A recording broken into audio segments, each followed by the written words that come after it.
Well, hello, my friends. Nice to see you here or there. Anyway, something I want to hang with today. Um, it's a subject I'm interested in and have been interested in for many, many, many, many decades. Sounds, many, many decades. Um, because when I was young, I was mystical, like many young people are, and interested in metaphysics and stuff. And curious, go to the health food store, meet some Hare Krishna people, eat some vegetarian food, dabble in all these different things, martial arts and meditation and stuff like that. I was interested in Zen and Aikido and Kenjutsu and Japanese culture, Chinese culture.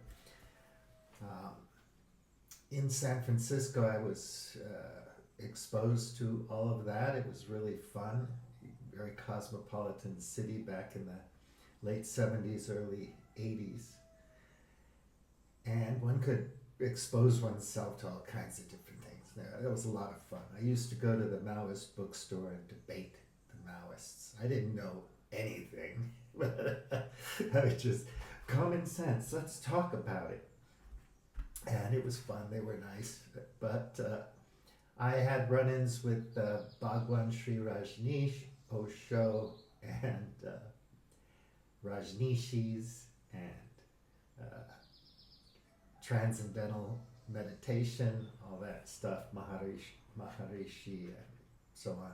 My roommate was the PR guy for TM.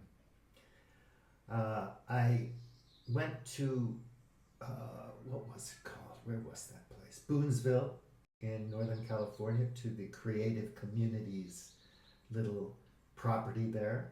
Beautiful place. We got picked up, me and a friend, by some members of the Unification Church, also known as the Moonies. And we went to their property in San Francisco, which was a beautiful home, beautiful house, amazing mansion, beautiful place. And they gave us food and drinks and presentation about their community and their philosophy and what they were trying to do for the world and all that stuff.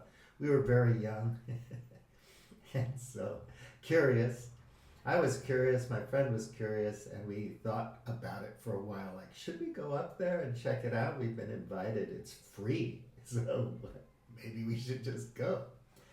And we were a little concerned about it, as one might be. But they all seemed like really nice people, so we went. I hung out with the Unification Church for 3 weeks altogether.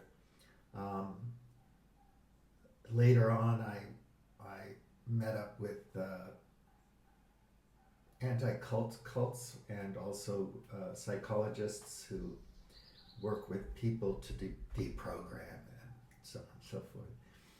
And so I got more and more interested in it. I did some paper at school based on that experience.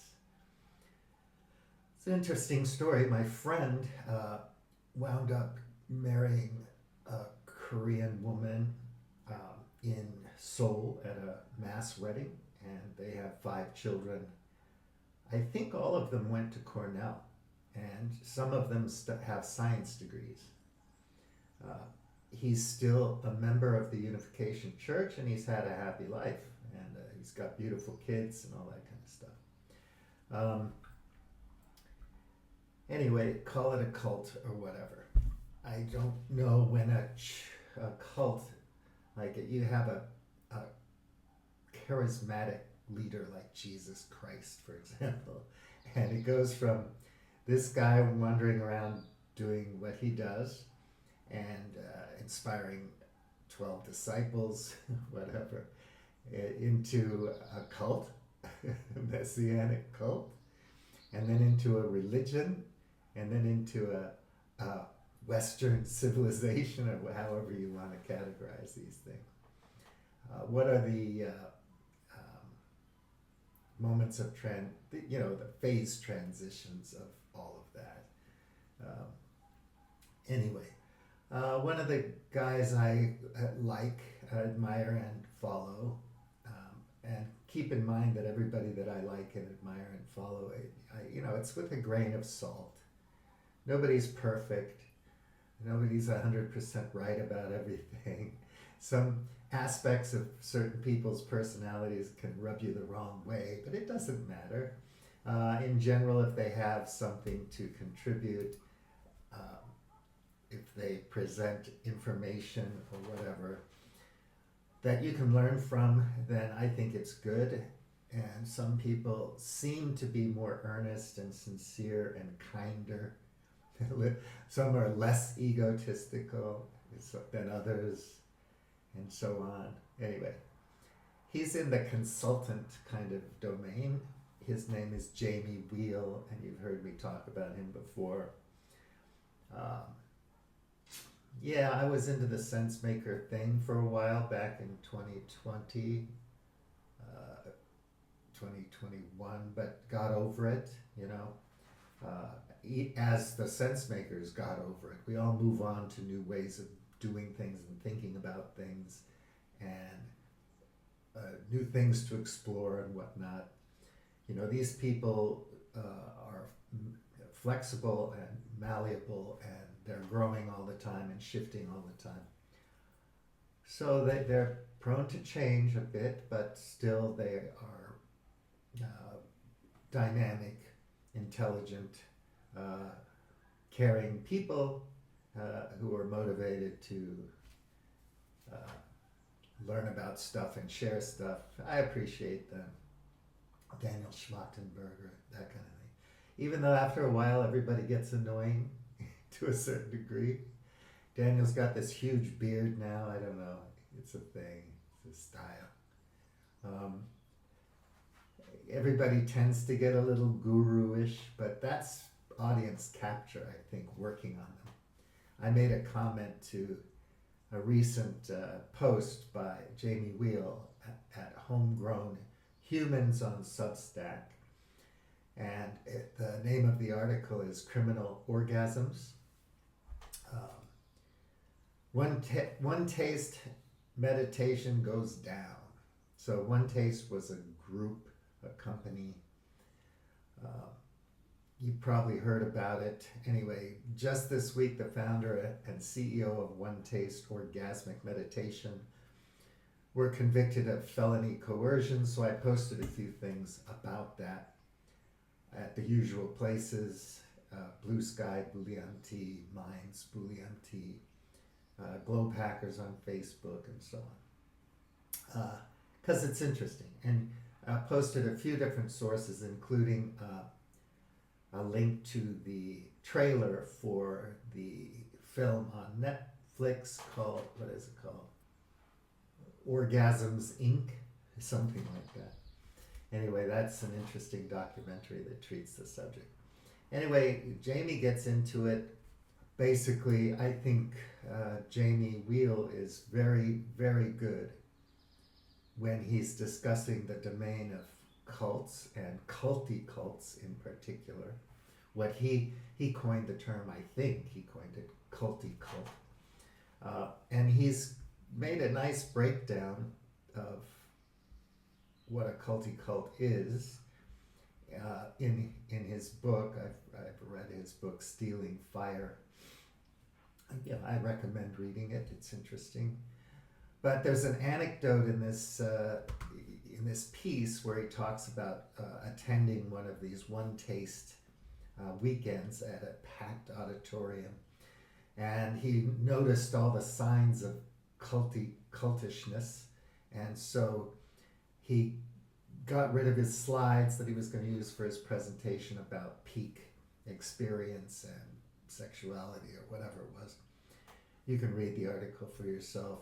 And just took out a Sharpie and started writing, what are the signs that might lead you to believe that you're a member of a cult? I don't know if it's a true story or not, but it sounds really cool. And it takes a lot of courage if he did do that to just whip out a Sharpie and start saying, you guys might all be in a cult. This is what you might want to look for. Pop the bubble. Anyway, he describes it very interestingly, and then he quotes a piece from his Stealing Fire book that relates that story, and it's quite interesting. But what I wanted to do here was go through his criteria for, how to describe a culty cult. In a loose way, I think everything's kind of cultish. I don't know if it's culty cult, but cultish in a way, because we believe stuff.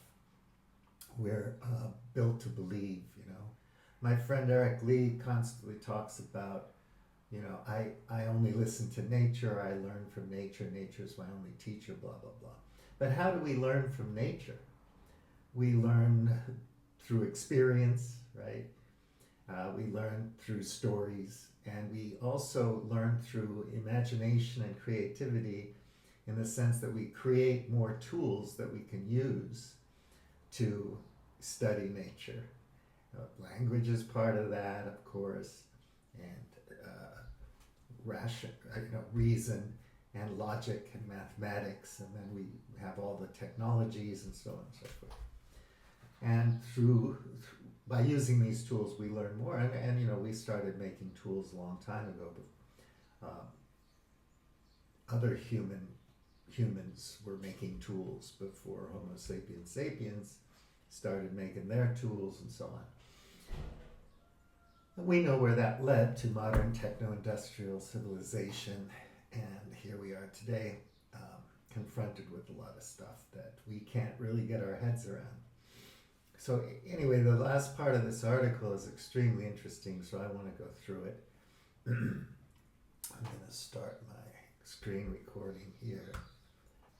Okay, so Culty Cult checklist, what not to do.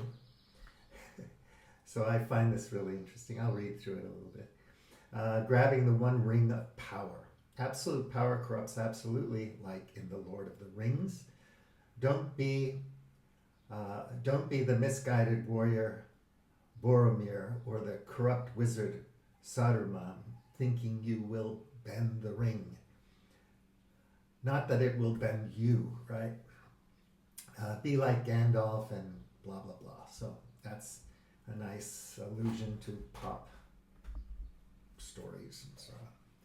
So number one, mythologized origin story of the founder. That's pretty straightforward. I'll let you read it for yourself, but it's quite a nice description. He puts in here, a road to Damascus moment, the dark night of the soul type of thing. This is how these stories and myths get started. You wake up one day and you realize something profound, and it transforms you. Absolutist claims of attainment, that's self-explanatory. Crazy wisdom, that kind of thing. I really want you to read this thing. I'm not going to read through it. It'll take too long. But Alex Gray's Adida. So this is interesting. This often extends beyond the blamelessness of the founder to the completeness and totality of their worldview, which is presumed to be comprehensive and supersedes all other modes of thinking. And when I think about this, I think about neoliberalism, capitalism, the schools of economics that we have utter absolute faith in. These are also kind of culty in a way, but we believe this worldview. Most of us don't know why, but anyway, we do, and it pervades everything. Two of the most prevalent expressions, often appearing together, are the 1-2 punch of absolute enlightenment, with the leader implicitly or explicitly claiming such status. So Reverend Sun Myung Moon, he's the second coming of Christ, and so on and so forth. And his divine principle Bible is the absolute truth and all that kind of stuff. and a dismissal of objective reality as illusory in favor of the power of the mind, visualization, or positive thinking. So that happens, they tell you that the outside world is sick and so on. But from an existential crisis point of view, the outside world is pretty sick. Or for me anyway, for a long time, I've been kind of a borderline existentialist since I was a kid. And, so, that you can't help but feel that intuitive feeling that, the whole world is kind of grotesquely out of whack. There's something terribly wrong with people, even though when you look around on a daily basis, people look pretty normal and nice, and people are standing in line quietly at the grocery store, at least here in Portugal, and things look kind of normal. But you look around a little bit more and you see there are real nasty things going on that don't make any sense and don't feel right. You know what I mean? So you have to have the power of the mind, the visualization, positive thinking, the secret, all this kind of stuff. So realized separation, keeping the leader distinct from operational tasks, duties, and common mingling. So they're just set apart, right? And even when I was at the Zen Center in Marin County and places like that, the people who are supposedly the leaders are untouchable. They're kind of set apart. I'm not saying that the Zen Center is culty, but all of these kinds of organizations run into trouble. More on that later in this article. So they sit on lotus flower arrangements, and they wear special clothes, and they have centers, very with its unique architecture and whatever. So category 2, creating in-out groups. So we see that in reality too, don't we, in the normal everyday world.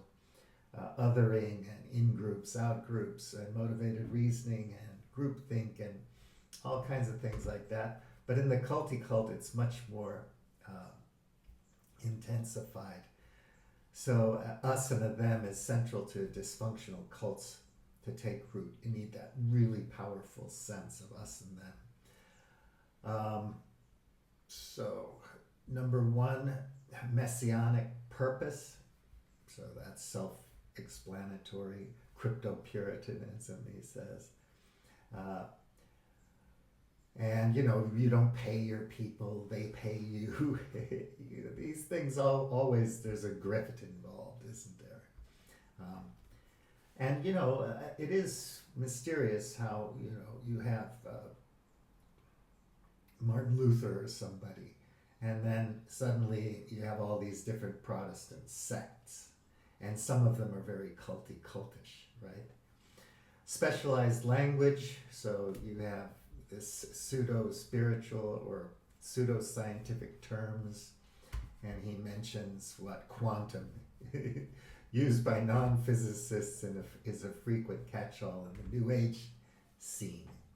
So quantum, stuff like that. Break with past precedent. So you don't have this long tradition like the Orthodox Church where things are passed on by holy fathers and they're debated and discussed and decided upon. You have this clean slate, you start new and you break and you have a completely new thing. So you think about Joseph Smith and golden tablets and, I saw the Bible, I saw the Codex, and, I know what the truth is. I don't know where they are. I kind of misplaced them. It's like Eric Weinstein's theory of everything. He wrote it down on a napkin somewhere at a cafe, and he lost it, but he still has it in his mind. It's a real thing, kind of thing, and it's different. It's not like all the mainstream physicists say, kind of thing. So that's very cultish kind of behavior on his part, I think. They may even declare a complete break with the aggregate human condition, i.e. that they represent an end to suffering, ego, conditioning, fear, or trauma. that has never been accomplished before, or has only been accomplished by axial age greats like Buddha, Jesus, Muhammad, Lao Tzu. So I said in my comment here that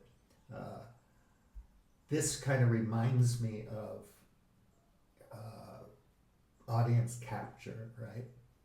Everyone's a guru. Everyone can start a cult now through social media, and you know, once you get started, be careful what you create because the audience is going to get into it, and then you'll be captured. You'll have to produce more and more and more to feed your audience. And Jean Baudelaire, talking about how the masses are responsible for the shit show because they feed back into it. They're easily trained and then they feed back into it. Ecstasies and catharsis. So weaponizing peak experience and healing. That's really huge, right? You do breaths of fire with some yogini down at the beach and you have an experience, and before you know it, you're at the ashram and you're signing away your home, whatever kind of thing. Because you find that's such a profound experience in the moment and transformative or whatever. Anyway, they weaponize that. Tightly controlled access to techniques of ecstasy. And it is kind of funny, he makes a joke at the end of this because it's like, for the orgasm cult, you can't just, do it yourself. You can't figure that out. It's like my grandmother taught me how to make a bed when I was a kid. It was all consensual. I had to consent to the lessons and to having to make my bed. And then I forgot when I was an adult for some reason, and I needed Jordan Peterson to remind me of how important it is to make your bed. It's like, sexuality, is it really that hard? It can be, obviously, when there's repression and suppression and all these other psychological elements that make it seem nasty or evil or whatever. Control of people, of communities, of women, and so on. These social mechanisms of control and whatnot. So anyway, breath work, music, dance, prayer, charismatic transmission, sensory deprivation, as well as methods of catharsis, body work, and counter group stuff, Esalen, stuff like that, Earhart seminar training and whatever. Well, I grew up with all this stuff around me. And for some reason, I didn't get sucked into any of it. I guess I have. I remember the guy who was the anti-cult guy. I can't remember his name, or that deprogramming psychologist. I forgot his name. He told my parents, "Don't worry about your son. He's completely lacking in humility, so he's invulnerable to these cults." I don't know what it was, but I had a healthy curiosity maybe, and I was a questioning type person and curious person. So I was open to things. And again, this is kind of like Jamie Wheel's thing where you're talking about Pascal's wager and Occam's razor and Bayesian reasoning kind of thing. I kind of had that in me, for some reason. And I would play with it or play with people who were in cults, but I never wanted to be in one. I think I was thinking I'd rather have my own if I'm going to go there, but that's scary too, and I never wanted that either, because that kind of responsibility and danger inherent in it, be careful. If you want to be king, you might become king, and it's not as easy as you think. So anyway, healing, broader philosophy and all that kind of stuff. And members who go against these beliefs are heretical or subversive or just plain stupid or caught in samsara or whatever. An emphasis on regressive practices that value feeling over thinking. So this is the other thing. Trust your gut. Logical critique are already discounted by the leader. Even the most thoughtful and accurate concerns can be ipso facto dismissed as proof of a member's resistance or resistance to transformation. There is no way to crack the facade from within it. Um, so when he does his anecdote about whipping out the Sharpie and talking to this cult about why you might, signs of being in a cult, I'm wondering if it's true or not. But then I remember when I was a kid, at meals we would talk and debate, or when we were at, doing things, or raise your hand in the classroom when you're learning about the divine principle. And I would ask all kinds of weird, uncomfortable questions and make all kinds of very haughty, maybe arrogant statements from my, limited understanding of philosophy and science and whatever back then. And I would just like beg to differ. And people were kind of shocked and like, what's your problem, dude? And they tried to get me away from the herd and to work on me more personally. And they would use a lot of flattery. They would say, well, Stephen, it's obvious that you're a very smart person and you have leadership ability qualities. And, these are very special. And the divine principle needs people like you. You could probably be a group leader or something. It's like that kind of thing. You pass the test, getting into the Navy, and you have some capabilities, like let's say you're good at STEM or you're good at communications or something. And they say, we could probably bring you in as an ensign because you scored so high on the test here, and and they try to suck you in by giving you some status. So 3 key decisions and commitments encouraged or forced while in non-ordinary states. So whether testaments of love, allegiance, atonement, or payment, these groups use the softened boundaries and impaired judgment of euphoric peak states or cathartic release as times to secure emotional, social, or financial commitments. You're broken down, you've been love bombed all day, you've been singing When the Red Robin Comes bobbing along all morning, and you communally make breakfast and clean the dishes and all that stuff. You're feeling really tight with everybody, and that's when they're getting you, more and more and more to surrender more and more and more of yourself and your thinking, critical thinking, and your stuff, your money. Prime members are encouraged to equate the visceral truths of the state they are in with the validity of all the prior truth claims of the guru.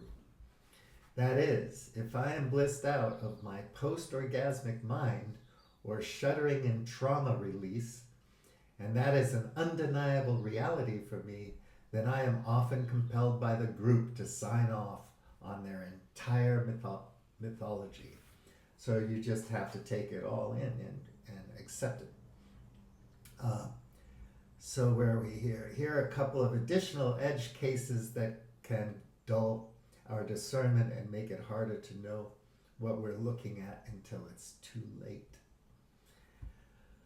False positives. Many cult-like communities will initially present with palpable energy, enthusiasm, and growth precisely because they are harnessing many of the ecstatic and cathartic techniques described above. This can create cognitive dissonance for anyone applying the "by their fruits ye shall know them" filter to see if a community is legitimate. While the fruits appear to be abundant, it is tempting to conclude that the roots must be healthy. And that's not necessarily the case, right? Using charismatic transmission, encouraging regressive catharsis, controlling ecstatic rituals of bonding, and advocating for magical thinking consistently produce potent effects. And you think about like the Rajneeshis, they were up in Oregon, and the creative community is in upstate New York and upstate California, and these beautiful settings that are really, really attractive. And everybody's blissed out. Look at these people. They're all wearing the same color. They're all sannyasi or whatever. It is not that they don't work. It's that they work only too well until they inevitably don't. Talented but tainted. Often, especially after a scandal or community collapse, pundits will label the leader as a fraud. In this judgment, the guru was only pretending to be spiritual and really only wanted money, sex, fame, or power. Everyone who followed them was duped. Well, those kinds of low-level hucksters are abundant, as the NXIVM's Keith Raniere recently illustrates. At the higher levels of attainment, like Osho and Adida, we used to say Ram Dass or whatever, it's rarely that cut and dried. As often, the leader had some remarkable skills and insights that fueled their own teaching and community in the first place. It was only over time that things visibly degraded and imploded. This is almost always due to grabbing the one ring of power that he alluded to earlier, which disconnects the leader from their humanity. And I find that very profound. So disconnecting from, humanity. And I wrote a piece this morning about our disconnection, our lack of intimate relationship with nature, great nature. When a gifted teacher accepts their followers' golden shadow and allows themselves and others to believe that they are exceptional and even infallible, the rot invariably sets in. The frequent use of altered states and regressive emotionality further disconnects followers from their common sense and discernment, making it harder to notice the decline. So look at these happy people. Who doesn't want to be young and happy, and all that kind of stuff? And when you're young, you're open to this. And it gets worse. This is the part I'm building up to, why I'm reading all this to you, because it's extremely important, I think, and it's something I'm very concerned with and have noticed for quite a while. These are all red flags, deal breakers. It is exceptionally rare for a leader to endorse any of those three behaviors: claims of infallibility, state priming, and anti-intellectualism, and not have significant blind spots, ulterior motives. Even if not immediately apparent, they corrode the community over time. So even if you had good intentions, once you delve into these claims, it's going to start falling apart. It's going to start rotting. And the only thing that could keep it, a sick thing like that, going are powerful institutions that are well structured and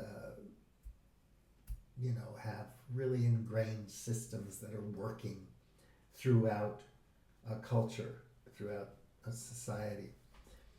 So the absolute corkers, as we consider this genre, the ones who put the capital C in Culty Cults, were Charlie Manson and Jim Jones. And it's interesting, right? You drank the Kool-Aid. They bookended the 70s with gory tragedies, immortalizing Helter Skelter and drinking the Kool-Aid as shorthand for people losing their minds and even their lives to gurus with feet of clay and hearts of stone. And in some ways, I've started thinking of modern techno-industrial civilization as, as pathological or metastatic, in the sense of Tom Murphy, do the math type of thing, and so on. Absolute power corrupts absolutely, Lord Acton once observed. Great men are almost always bad men. Or they become bad, which is what he was alluding to earlier. For a few decades, that seemed to dampen enthusiasm and heighten skepticism for culty cults. And I remember those days. And you think you're making progress, or you're getting smarter, your critical thinking skills are popular now. A healthy kind of skepticism and so on. And then it just falls apart. What had once been a simple academic term describing a community of believers had become an unqualified pejorative, a warning of the dangers of losing yourself when trying to find yourself. But lately that tide has turned. One taste, that's that group, the orgasm group, is only one example. We seem to be backsliding down the slippery slope. We're freshly vulnerable to cult tendencies. There are a host of reasons for this, but here are the four that seem to be reinforcing each other these days. Generational amnesia. We just don't remember what happened in the past. We don't have a sense of history. And it's interesting because I'm in my 60s, I know these things, but young people don't know these things. So, the horrors of war, sometimes it's better not to remember. Fluidity of memory and a capacity to forget, anthropologist Wade Davis notes, is perhaps the most haunting trait of our species. But this current rise of culty cult dynamics all around us seems so much a chapter and verse repeat of the cautionary tales of the 60s and 70s. It's hard to understand why we can't seem to recognize what's staring us in the face. Part of that might be exacerbated by the fact that the generation rising to power and prominence right now, the millennials, are the children of baby boomers. And like all children individuating from their parents, they tend to assume two things. First, that nothing their parents did could be cool, relevant, or revelatory. And the second, that anything the kids have discovered is new and has never been done before. And then you wrap that in black box technology and so on. Whoa. That's leaving us with a wisdom gap. So we all talk about wisdom all the time. What is it? Where does it come from? It has to be cross-generational. It has to come out of the depths of deep time and experience and nature. And we have an entire generation of echo boomers putting it right in the same ditch, on the same hairpin turns that their parents did. Never mind the skid marks. Instagrammers at Burning Graham might not even know about Ken Kesey, the Merry Pranksters, and their original 1962 art car and acid test. Kool-Aid acid test, Ken Kesey, On the Road, things like that. The poets, Howell, ayahuasqueros who first heard about the potion on a podcast might not even recognize the names Harvard ethnobotanist Richard Evans Schultz or the beat writer William Burroughs. Advocates of polyamory might never have heard of Stranger in a Strange Land or the Church of All Worlds that it spawned. He who knows only his own generation, Churchill lamented, remains forever a child. As we head into uncertain times, it's feeling increasingly like a children's crusade. Techniques and ecstasy. We've mentioned this before, but it bears repeating. This is so important because I always talk about addiction as if our current form of techno-industrial modernity is just, what keeps us adhering to it are the addictions that we're allowed to maintain and so on. Never at any time in human history anywhere have so many had access to so much with so few guidelines.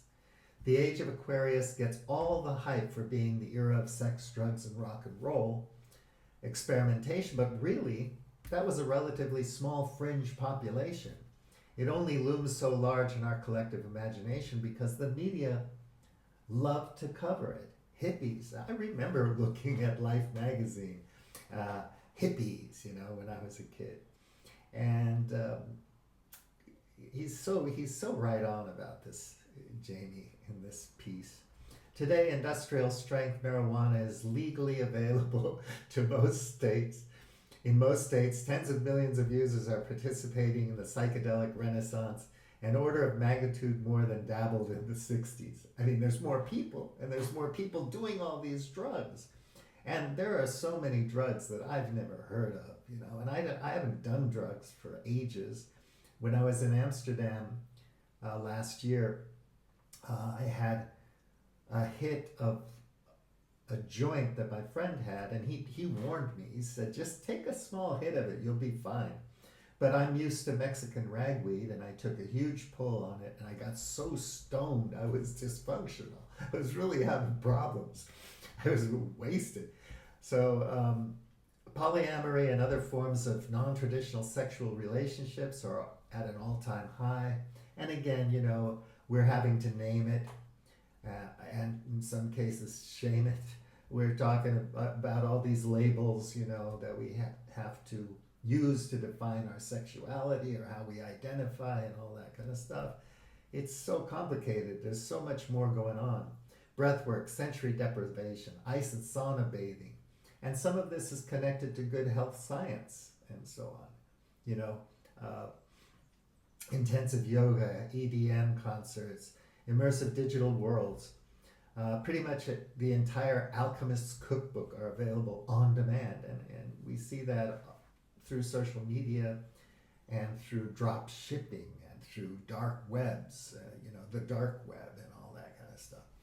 And Bitcoin and different ways of paying for stuff. And there's quite a bit of demand. These are potent and destabilizing tools, especially when yanked out of context. Addiction is likely an outcome as illumination. And this is what I think we're all addicted to, a certain kind of modernity. And again, you have to define that for yourself and discuss what it means to you. But humanism, it was all good for me at one point. I thought humanism was really just good. What's wrong with humanism? But then when I start looking at it through the lens of human supremacy and the effects of that, and second order effects of that and so on, I become less of a humanist in a sense, right? It's not all about humanity. It is for us, but you know what I'm saying. If you're a scholar, you had to devote yourself to earning a PhD degree. In the old days, apprenticeships. You look at these metal workers, knife makers in Japan, or people who make Kyudo bows. All the crafts people in Japan that I knew when I lived there for 10 years. It was amazing. And in many cases, it was their children that took up the mantle of the craft because they grew up with it. And if the child was drawn to it, they had the ability to apprentice with their parents for decades before assuming the, master craftsman label or whatever you want to call it, sensei, dai sensei, whatever you want to call it. True also for martial arts, yoga, meditation. Pick your tradition, find your teacher, submit to the practice, and maybe, just maybe, if you prove yourself out year after year, at some point you'd get the nod and be given permission to assume the mantle of teacher yourself. All that changed with the advent of the internet. The gatekeepers got disintermediated. Content got democratized. And if you had the will, now there were 1,000 ways. Well, there was a flourishing of creativity and greater inclusion of voices. Quality control went out the window. That kicked off a race to the bottom. The spiritual marketplace got thoroughly commoditized, and its incentives flipped. In the past, traditions served an imperfect but vital function of boosting the signal of wise teachers and suppressing the signal of charlatans. Today, pretenders to the throne can spin up a slick website, push out some digital ads, and start grooming their very own fleeceable flock, and in turn, audience capture will capture them and fleece them back or corrupt them and erode them further until they're sick. Native seekers, they largely target, cannot tell the difference. The naive seekers they target cannot tell the difference between the Diamond Sutra and the Rhinestone knockoff. The money changers have sneaked back into the temple, only now they take Venmo. Recapture ideologies, seductive pull of rapture ideologies beckons. So that's another one. That was the one taste in a nutshell, saving the world one well-rubbed nubbin at a time. We should expect conditions to worsen on this road ahead. The last 5 years have seen an exponential uptick in all four of these dynamics: generational amnesia, ecstatic technologies, digital influencers, and rapture ideologies overlapping and amplifying each other.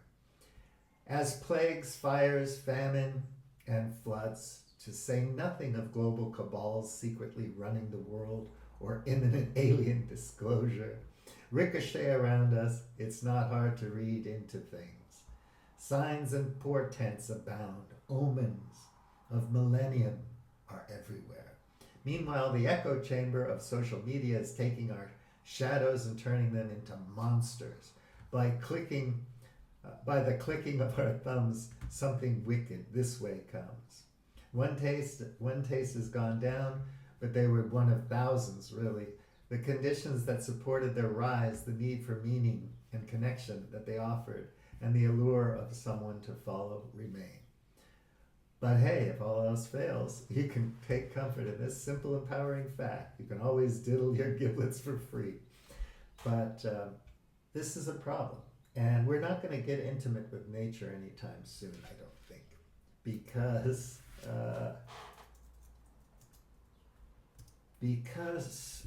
we're just not incentivized to do so, and we're so utterly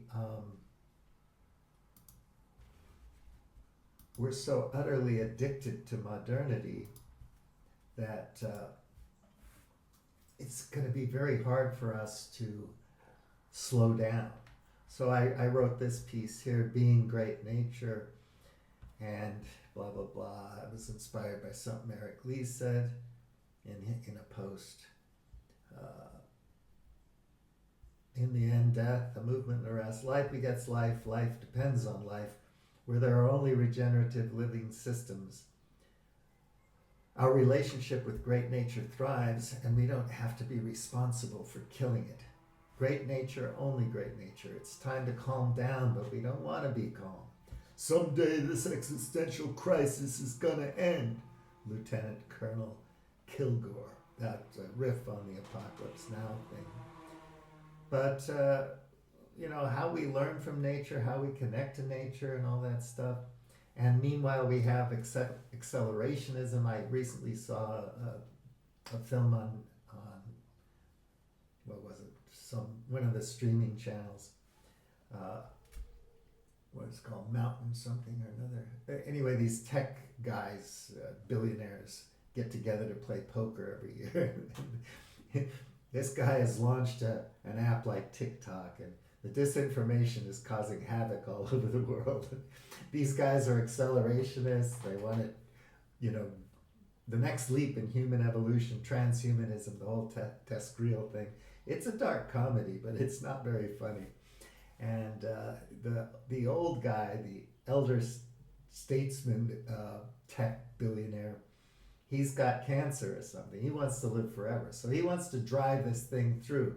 Anarcho-capitalism, accelerationism, get this damn thing shifted into a machine, right? So he can live forever.